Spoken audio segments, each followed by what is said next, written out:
it runs perfectly smooth beneath our fingers, with no wobbles or undulations, and you want it to look sort of like this.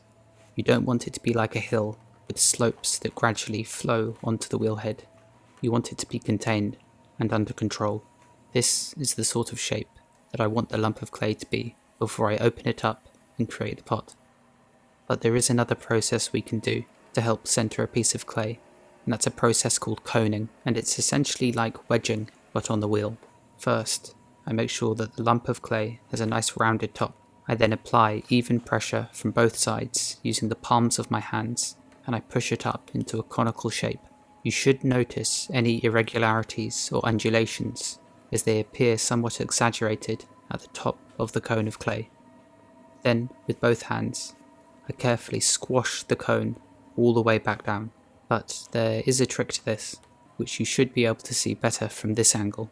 When it comes to actually pushing the clay down, I don't apply pressure directly from the top downward, as what this does is cause the lump of clay to build in thickness in a bulge towards the top, like so, which can be quite tricky to deal with, especially if you're new to throwing.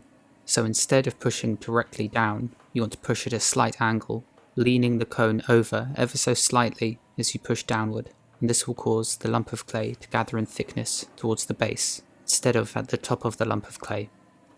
So I'll show that again. This is what happens if I push directly down from on top. You'll notice that a bulge begins to build out towards the top of the lump of clay. So instead, I cone the clay back up before pushing it down at a slight angle, and I'll do it with just one hand here so you can see it gather towards the bottom.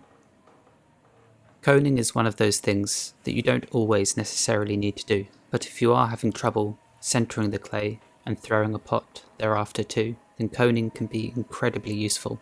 This lump of clay was wedged very well, but you can see already in the first cone just how uneven the top was. So when I am coning my clay, I'll go up and down a number of times until this peak that you see at the top here runs perfectly smoothly without any undulation, which may take 3 or 4 cones up and down, but the effect it'll have on the ease of throwing later on is very significant. Another thing I do as I'm centering, and this might seem obvious, but instead of reaching my hand into my water bucket to get more water, I simply scrape the slip off of the wheelhead and use that instead, which can help you use less water during this process. Another thing that can happen, especially when you're just learning to throw, is that the lump of clay can get incredibly sandy and gritty, and it almost feels as if it's grinding away your skin. So to remedy this, you can simply scrape away the outer layer of clay